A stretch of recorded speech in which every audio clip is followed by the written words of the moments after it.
El cazador de orquídeas. Roberto Arlt. Jamil entró en mi camarote y me dijo: «Señor, ya están apareciendo las primeras montañas». Abandoné precipitadamente mi encierro y fui a apoyarme de codos en la borda.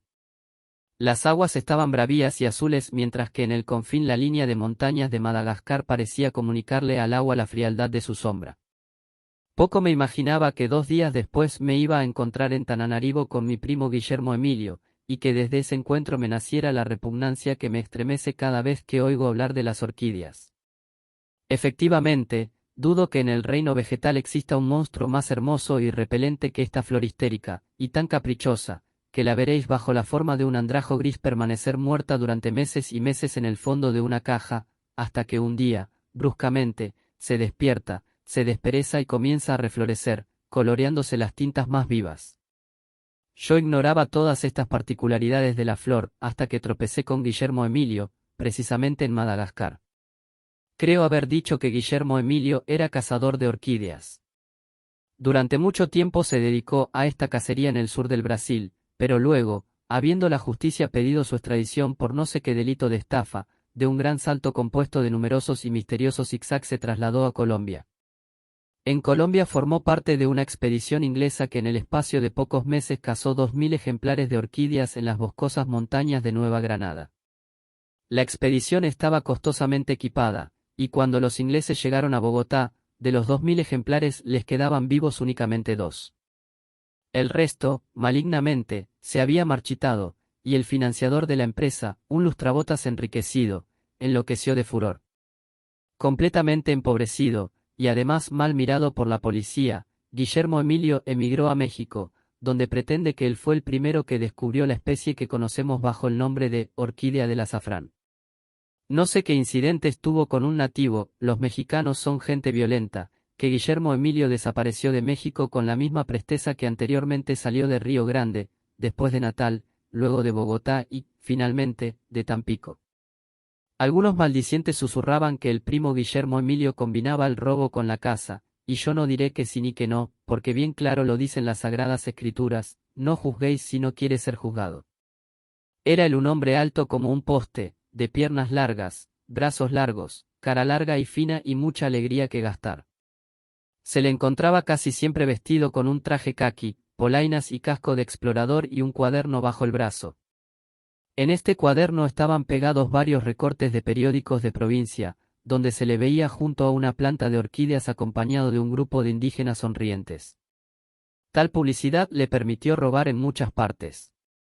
Este es el genio que yo me encontré una mañana de agosto en Tananarivo cuando semejante a un babieca abría los ojos como platos frente al disparatado palacio que ocupó la ex reina indígena Ranavalo. Este palacio lo construyó un francés aventurero que recaló en Madagascar huyendo de sus crueles deudores, y de quien me contaron extraordinarias anécdotas, pero dejémoslas para otro día. Estaba, como digo, de pie, abriendo los ojos frente al palacio y rodeado de un grupo de cobrizas chiquillas con motas trenzadas y desparramadas, como los flecos de una alfombra, sobre su frente de chocolate. Por momentos miraba el palacio de la pobre Ranavalo, y si le volvía la espalda tropezaba con una multitud de robustos malgaches, que con la cabeza cargada de cestos de cañas pasaban hacia el mercado transportando sus plátanos. También pasaban rechinantes carros arrastrados por pequeños cebúes despojados de su rabo por una infección que permite salvar al buey sacrificando su cola. Yo conocía un chiste muy divertido respecto al buey y su cola, pero ahora no lo recuerdo. Adelante. Mis proyectos eran variados. Uno consistía en marcharme a los arrozales de Ambohidra Trimo, otro, y este me seducía muy particularmente, en cruzar oblicuamente la isla partiendo de Tananarivo para el puerto de Majunga, y embarcarme allí para el archipiélago de las Comores. Ninguno de estos proyectos estaba determinado por la necesidad de los negocios, sino por el placer. De pronto escuché una gritería y vi a un viejo con casco de corcho que salió maldiciendo y riéndose a la puerta de su almacén, y al tiempo que maldecía y se reía, amenazaba con el puño la copa de un cocotero. Entonces, fijándome en donde señalaba el viejo, vi un mono con un gran cigarro encendido que se lo había robado. En el almacén ladero, un chino, con un blusón azul que le llegaba a los talones y una gran coleta, miraba al mono, que fumaba haciéndole amenazadoras señales. «Tony. Tú aquí, Tony». ¿Quién diablos me llamaba? Me volví, y allí, para mi desgracia, estaba el primo Guillermo, con su traje caqui y el cuaderno debajo del brazo. Mientras cambiábamos las primeras preguntas yo pensaba en echarle escrupuloso candado a mi cartera. Sin embargo, me dejé persuadir, y Guillermo, tomándome de un brazo, exclamó en voz alta, tan alta, que creo que la pudo escuchar el chino del Fondac frontero. Nunca entres al restaurante de un chino. Será un misterio para ti lo que te dé de comer. Terminó mi primo de pronunciar estas palabras, se corrió una cortinilla de abalorios, y corpulento, con una barba despejada sobre su pecho y un turbante del razonable diámetro de una piedra de molino, apareció Tamán. Arrastrando sus amarillas babuchas por el piso de madera, se aproximó a nuestra mesa, y Guillermo Emilio le dijo: Honorable Tamán, te presentaré a un primo mío, perteneciente a una muy noble familia de América. Tamán me saludó al modo oriental, luego estrechó calurosamente mi mano y yo pensé si no había caído en una emboscada. Luego un chico tuerto, con una lamentable chilaba colgando de sus hombros y un fez rojo, depositó 3 vasos de café sobre la mesa y el primo Guillermo me lo presentó. Es sabio y virtuoso como el ojo de Alá. El pequeño tuerto me saludó lo mismo que su amo, y el primo Guillermo continuó. A ti puedo confiarme, miró en derredor cautelosamente. Este prodigioso niño llamado Eigib ha descubierto la orquídea negra. Dice que de pétalo a pétalo la flor mide cerca de 40 centímetros. ¿Y dónde descubrió ese prodigio? A ti puedo confiártelo. Es en el oeste del lago Itasí, sobre una falda del Tananarivo. ¿Y por qué no la cazó él? El tuerto, a quien su tío Taamán encontraba sabio y virtuoso como el ojo de Alá, me respondió. Te diré, señor. He oído decir en ese paraje que en el tronco mismo de la orquídea se oculta una venenosísima serpiente negra. El primo Guillermo masculló. Supersticiones. ¿No sabes acaso, que el perfume de las orquídeas ahuyenta a las serpientes? ¿Y qué piensas hacer tú? Intervine yo, que a mi pesar comenzaba a sentirme interesado en la aventura. Contrataré a 2 indígenas. Cargaremos el tronco en una angarilla y traeremos la orquídea aquí. Taamán, el dueño del tabuco, que bebía su café silenciosamente, remató el diálogo con estas palabras, al tiempo que acariciaba la nuca de su sobrino. Este precioso niño no se equivoca nunca. Le aconseja un him. Finalmente, después de muchas conferencias, tratos y disputas, como se acostumbra en Oriente, Taamán le alquiló al primo Guillermo Emilio su sobrino con las siguientes condiciones, de cuya puntual enumeración fui testigo. Taamán. Convenimos tú y yo en que no le pegarás al niño con el puño ni con un bastón. Guillermo. Únicamente le pegaré cuando haga falta. Taamán. Pero ni con el puño ni con el bastón. Guillermo. Pero si podré utilizar una vara flexible. Taamán. Sí, podrás. Le darás, además, de comer suficientemente. Guillermo. Sí. Taamán. Le dejarás dormir donde quiera, sin forzar su voluntad. Guillermo. Sí, menos cuando esté de guardia. Taamán. No serás con él cruel ni autoritario. Guillermo. Impaciente. No pretenderás que le trate como si fuera mi esposa preferida. Taamán. Bueno, te recomiendo a la alegría de mi vida, al hijo de mi hermana y a la preferencia de mis ojos. Finalmente, una semana después, guiados por el tuerto Eigib, salimos de Tananarivo en dirección al norte. 2 malgaches, de pelo tan rizado que le formaba en torno de la cabeza una corona de flecos de alfombra, nos acompañaban como cargueros. Primero cruzamos los arrabales y las aldeas vecinas, donde encontramos por todas partes, frente a sus cabañas de bambú y rafia, verdaderas colectividades de poltrones malgaches jugando al caraba, un juego muy parecido al nuestro que se conoce bajo el nombre de las damas, con la diferencia que ellos, en vez de tener trazado su tablero en una tabla, lo han pintado en un tronco de árbol. Después dejamos detrás una larga caravana de cargadores de carbón, semidesnudos, andrajosos, algunos ya completamente ciegos, otros con larga barba blanca caída sobre el pecho desnudo rayado de costillas. Algunos se ayudaban para caminar con un báculo, y entre ellos venían jovencitas, y todos, sin distinción de edad, cargaban hasta 5 cestas redondas, puestas una encima de la otra, sobre la cabeza. Cantaban una canción tristísima, y aunque el sol se extendía sobre los próximos mambúes, aquella caravana de espectros negruzcos me sobrecogió, y la consideré de mal augurio para nuestra aventura. Al caer la tarde alcanzamos los primeros bosques de ravenalas, plantas de bananos de hasta 30 metros de altura, con anchas hojas abiertas como abanicos. Indescriptibles gritos de monos acompañaban nuestra marcha.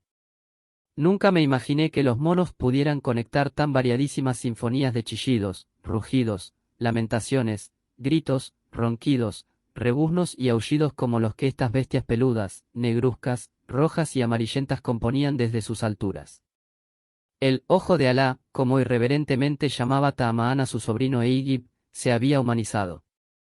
De tanto en tanto volvía la cabeza y le dirigía una sonrisa de señorita tímida a mi primo, que, implacable como un beduino, seguía adelante sin mirar a derecha ni izquierda, a no ser para lanzar una de esas malas palabras que hasta las bestias de la selva las obligan a enmudecer.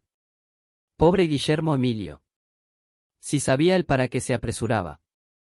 Al día siguiente ya cruzamos un bosque de ébanos, luego descendimos a un valle y al cruzar un río cenagoso un cocodrilo, que tenía la misma cabeza conformada que una corneta, atrapó por una pantorrilla a un carguero y se lo llevó aguas adentro, y pudimos ver cuando otro cocodrilo, precipitándose sobre él, le llevó un brazo.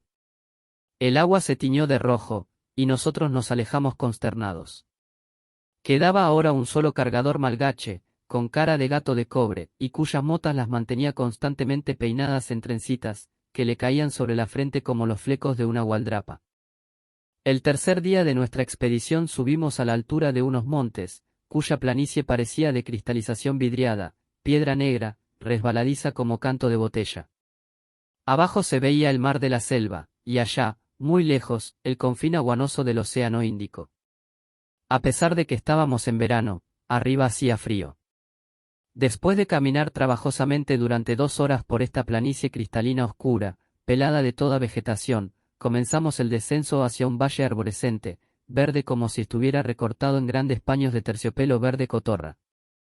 Un gran pájaro azul cruzó delante de nosotros chillando ásperamente, y comenzamos a bajar, pero pronto nos envolvió una nube de estaño, mascábamos agua, y cuando quisimos acordar, casi sin tiempo para refugiarnos debajo de un peñasco, estalló una tempestad terrible. Verticales centellas conectaban el cielo y la tierra, torbellinos de agua rodaban en el espacio sus trombas de lluvia, y los truenos y la noche nos mantenían acurrucados bajo una roca. De pronto, aquel monstruoso techo de tinieblas se resquebrajó, y nuevamente apareció el cielo azul, con un sol centelleante de alegría. Eran las 2 de la tarde. Nos desnudamos y pusimos a secar nuestra ropa al sol, y por primera vez desde la salida de Tananarivo oímos el rugido corto, parecido al ladrido de un perro afónico. Era una pareja de panteras que andaba cazando cerca de nosotros. Cenamos varios puñados de arroz hervido en agua con un poco de aceite y bebimos abundantes cuencos de cacao. Luego nos echamos a dormir. Al día siguiente alcanzaríamos el paraje donde florecía la orquídea negra. Aborrezco los detalles superfluos. Aquel viernes, a las 10 de la mañana, estábamos a un paso de la orquídea negra. Ismail nos había guiado hasta un pequeño sendero rayado de troncos podridos de rabanalas y acacias. Este sendero estaba cerrado al fondo por un murallón de roca, pero cubierto también de una alfombra de musgo, y allí, al fondo, derribado sobre el roquedal, se veía un tronco podrido, tan deshecho, que no podía precisarse a qué especie vegetal pertenecía. Y de este tronco arrancaba un tallo, y al extremo de este tallo, jamás he visto nada tan maravilloso, ni aun pintado. Era una estrella de picos fruncidos, tallada en un tejido de terciopelo negro bordeado de un festón de oro. Del centro de este cáliz lánguido, inmenso como una sombrilla de geisa, surgía un bastón de plata espolvoreado de carbón y rosa. Todos lanzamos un grito de admiración.